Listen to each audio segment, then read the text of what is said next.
walking down the hallway of the main SPE location in New York City, easily ignoring the gold albums, the platinum albums, the snapshots of me shaking hands with the legends that all hung on the walls of the hallway. I even ignored the music and sounds coming from the doors of our studio rooms. A through B, the doors were labeled.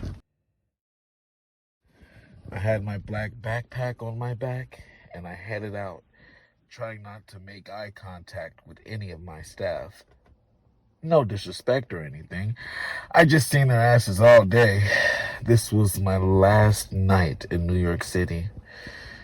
I'll be in Paris for 3 weeks. There were some old friends that I was to meet at a bar called Kilroy. Mike, Lacey, and Jack. Old friends from high school. They're the kind of friends that text and FaceTime mostly, but never spend too much time hanging out in person. Although, sometimes I hate being in a group chat with them. I'll show you why. Jack, who would be the one to usually start up a conversation, sent, "Yo, fellas, what the fuck is up?" With like 7 unnecessary question marks. Mike, who usually is the first to respond, sent, "Shit, what y'all on?" With a period, despite the fact that he had asked a question. Lacey wouldn't say much in the group chat. He would usually send memes and GIFs as responses. This time, it was that GIF of that black lady with big eyes and a scarf on her head going on and on about sitting on the toilet, sitting on the toilet, sitting on the toilet, and flush. Mike sent a ha-ha emoji. Jack sent a ha-ha emoji and sent, "Mr. Mortimer, when are we going to Kilroy's before you go out of town?" I read that and forgot that I even told these guys I was going out of town. We never actually talked about Kilroy's. It was just our usual spot. "Sure, I'm down," I sent. Incoming screenshot of some half-naked woman taking a selfie in the mirror from Mike. "Y'all think this a dude?" Jack sends, "What?" Just like that with no punctuation. And no one said a word for about 3 days. I shit you not. 3 days. Then on that 4th day, Lacey sends a ha-ha emoji. All the while, my phone's going ding, ding, ding, and it's not from a woman or a potential deal. It's these lonely guys with nothing productive to do but hold on to old times, good times, and memories and such. They're the kind of guys who just settled and stuck in the same place they grew up in. I remember my company was a pipe dream. Shit, the creation of automobiles probably was a pipe dream. But goddammit, you gotta get it done in reality. These guys don't do much. However, today I sent in the group chat, "On my way to Kilroy, join me." I knew how the entire night would play out after that. And I was right. Except for one small detail that became a major issue of my life. The universe was too small. Anyway, I would leave my red Chrysler 300 in the parking lot and walk to Kilroy. I would flirt with the waitress a bit and ask for a Jack and Coke. I would ignore the murmurs around me at the bar. "He's here again. Might be a drunk. That's fucking Tyler Mortimer." Fuck. This new generation is so judgmental these days. I would wait about an hour and a half before these guys would show up. They would show up to the bar with a reek of beer and weed.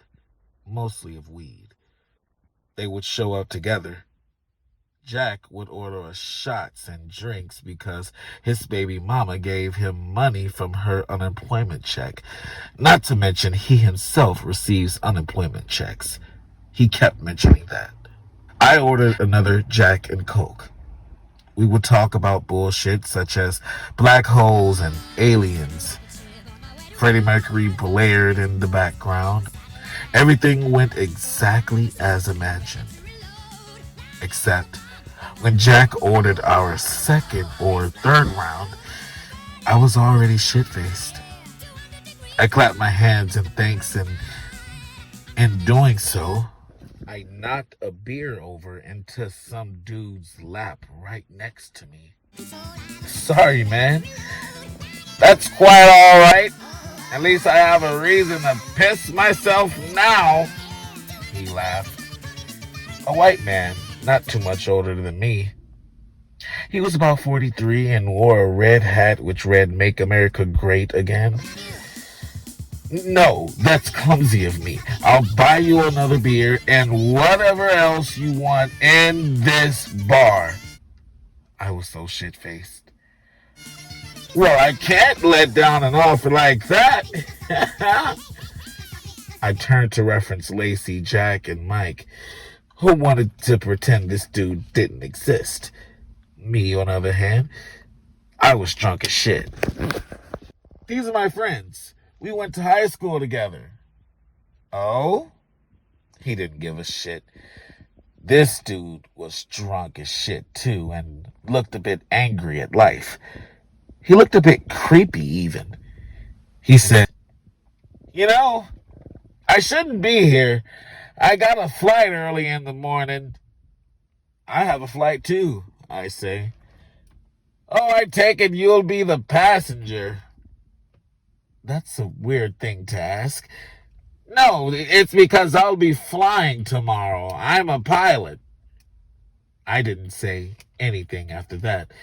I drank more and judged the shit out of him in my mind. A pilot getting drunk the night before his flight?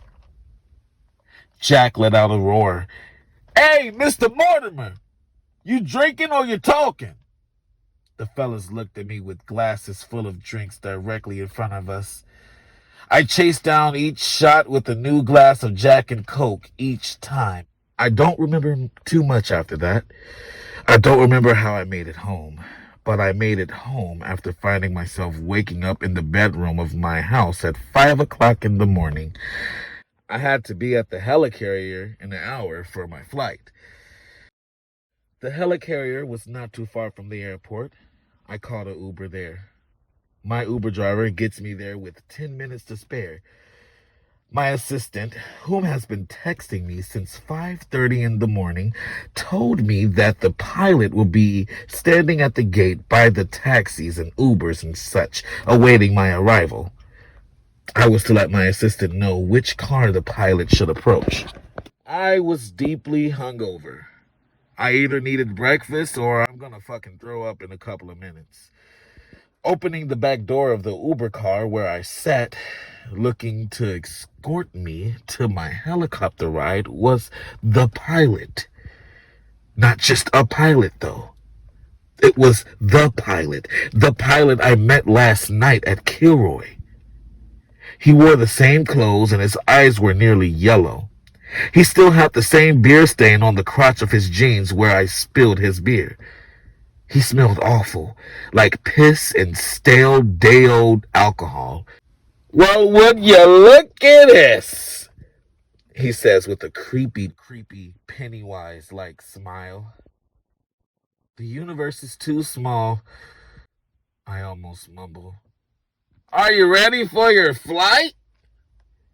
I got out of the car and threw up when the Uber car drove away. That's it. Get it all out now. Better here than up there, huh? I threw up more. I threw up a lot. "Come on, this way to your ride." He burped and blew air out of his mouth. I wiped my face with my pocket napkin. I let out a couple of hiccups. "The universe is too damn small," I said.